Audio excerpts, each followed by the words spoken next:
Hey guys, I just wanted to make a quick video to give you an idea on some more of my budget ideas. We are about to set up a small quarantine tank for some corridors that I'm getting today. And this is black diamond blasting sand. It is, or coal slag. It's not actually sand, it's coal slag, which is a byproduct of the process of coal making, or anyway. So it's a black sand and it's really nice and I really love it. I'll show you what it looks like in the tank after we do the washing and all that jazz and get it set up. You can use, if you like light colored sand, you can use play sand or pool filter sand. I've heard those are really good. I'm not sure how expensive those are. I know they're a much cheaper alternative to regular aquarium sand. And this one I got for about $12.99 for a 50-pound bag at Tractor Supply here. And I'm not sure, I'm sure there are other brands of coal slag / blasting sand, but I haven't experienced with them, so I don't want to give any recommendations on something I haven't experienced with. One of the big things with this, and actually pretty much with any inert sand you get, you're going to want to rinse it really good, because you don't have to, but there's usually a lot of debris and dust in the sand. No matter what sand you use, it's usually going to be in there. And so you're going to want to rinse it, and you're going to want to rinse it out really good, because if not, you'll end up clouding your water. Okay, so I'm going to take a minute and get ready, and then I'm going to show you a couple of ways to rinse this black diamond blasting sand, and then we will go on and put it in the tank and show you how it looks. Okay, here is one way to do it. We haven't actually tried this way before, but I've heard a lot of good things. And ignore the mess in the tub, because we just got finished rinsing some other sand. And that is one problem with it. I recommend you do this outside if you can, because if not, you're going to end up with sand you have to get out of your tub. Not that big of a deal, but... And this is my kiddo. She's going to be rinsing the sand for us. And a good way to do it is put it in a pillowcase and then run water into it until it's clear and just keeps coming out, and it should drain out of the pillowcase. That'll keep sand from coming into your bathtub. So let's do this. Ready? Yep.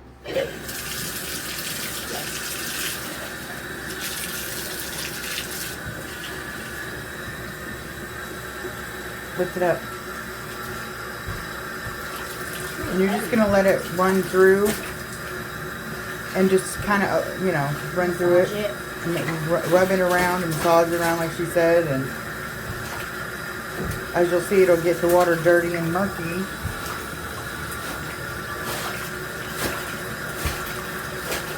And we will get back when it's time to show you the other one. It'll be nice and clear by the time we're done. Okay, here she is pouring it in the bucket. So you just get a good, like say a 5-gallon bucket, and you pour it in. And I wouldn't do any more than about half full, because you're going to need room for the water to overflow, and you don't want it, plus it'll be super heavy to carry. Yeah. So let's get into the bathtub. And here we go. We're going to put it in the bathtub. What you do is you mix it up when the water's pouring into it, and then you just let it overflow over and over and over until it runs clear. Now, I will say that you will end up with sand in your bathtub, like I was saying before, so do it outside. Unfortunately, we live in a tiny apartment and we don't have access to doing stuff like this outside. So, we do it in the bathtub and then clean up the mess later. But you just do this, you do it for a few minutes.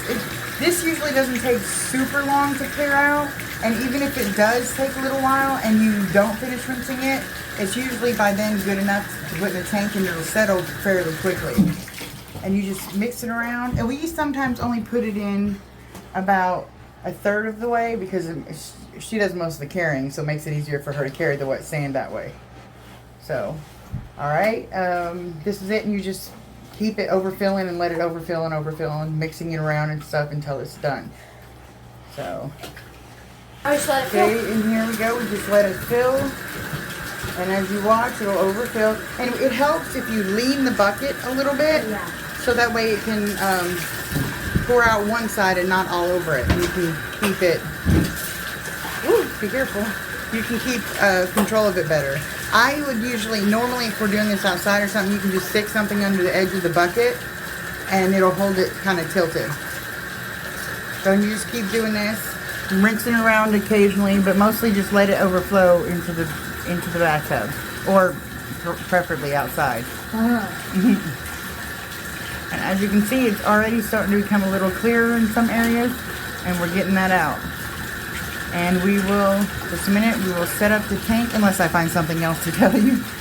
Oh, I don't remember if I mentioned this or not, but you want the black and white bag, not the red and white bag, because the black and white bag is the one that's got the medium coarseness. The red and white is super fine, and it will make a mess of your tank. Okay, here we go. We are pouring the sand in. As you can see, it's much easier to do from the pillowcase than scooping out. Oh, why is it not focusing? Than scooping out from the bucket. But let's see how pretty that looks.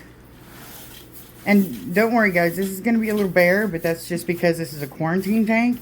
Normally I do my quarantine tanks with bare bottoms because, well, it's the quarantine tank, and if we have to medicate it, then that way you'll just have a bare tank. It's easier to clean. So here's, oh, can't see. Cannot see. Okay. And then here is the bucket. She just takes the bucket and pours it in, but sometimes you have to scoop it. The bad part about this is sometimes with the bucket method you can't get all the water out. Yeah, sometimes there's a little water in it. So that's one pro so far that we've had with the pillowcase method. Plus the pillowcase method seems to be a little bit faster. But that may be because more comes out in the bucket, more stuff comes out in the bucket, like the lighter sand and stuff. Which the lighter sand will generally just sink to the bottom eventually, but it will cloud your water for a little bit. But it's not super bad. So we're gonna get this set up, and then I will give you guys the finished view. Okay, as I mentioned earlier, there are two bags of the coal slag. The red one, which is the super fine, and the black one, which is the medium coarse grain. You do not want the red bag. This is a no-no. Big X on this. You can try it, but honestly, it's going to turn black anyway when you put it in there, and it's going to cloud your water super bad. It's going to get in your filter. It's going to clog things up, and it's going to float around, and I don't even know if it'll ever settle. We tried to put it in one of our tanks because we accidentally got this one instead of the black bag, and let me tell you, it was not fun. We never could get it to clear up. It clogged everything, and we finally just gave up and threw it away because there was no point in it. But this one, it's got, the thick medium-sized grains, and it settles nicely. It doesn't flow up into your filter. It's even easy to use with the gravel vac. You can actually put your gravel vac into the sand like you do with the gravel. As long as you make sure you don't let it, suck it up too high, it'll fall right back down after it's been vacuumed out. But yeah, so you do not, let me reiterate, no red and white, no red and white, no red and white. That's the fine stuff. Bad, bad, bad. Black and white bag. Black and white bag is good. There we go. Almost finished with the tank. Okay, as I was talking about, like pretty much any sand, it's not good, you can't see. You can see through it, but it's really foggy. See, but it will settle fairly quickly, I think. It usually has in the past because I've used this a lot. But as you can see, ignore the reflection on the table. That's actually, that stuff in the back is actually what's behind the tank. So as you can see, it's not horrible. You can see through it and everything. But let us get this settled, and we'll show you the finished product. Okay, ignoring the glare, there it is. Now keep in mind this is bare because it's a quarantine tank. It will be taken, it'll either be taken down or used for somebody else once it's done. And we want it bare so that way, pretty bare, so that way if we have to medicate the fish, we don't have a lot of stuff we have to worry about fighting with. Now, there's the sand. It looks pretty good. We did do, it's only been a couple of hours, and we did do a water change because honestly I was just impatient. I wanted, the fish were waiting to go in the tank, and we were getting a little antsy about the fish not having, not being able to go in the tank. So we did do a water change, but I think if we'd kept it on the filter, kept the filter on overnight and just let it go, it would have been fine.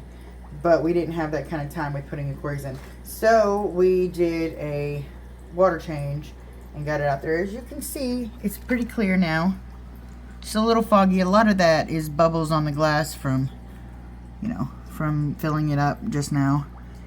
But there we go. And there's that pretty sand. I think it looks gorgeous. Again, you can use, if you like light colored sand, you can use play sand or pool sand, pool filter sand. But personally, I like the black. And when you've got a black background on that, the colors of your fish really pop. So, again, sorry for the infrequent videos. Sometimes when you have a budget, you can't always use that budget. So we're kind of reducing or at least trying to hold back on how much we're spending right now. So I hope this is helpful, and I hope it gives you some options and ideas. And don't forget to roll your sleeves up. Peace out.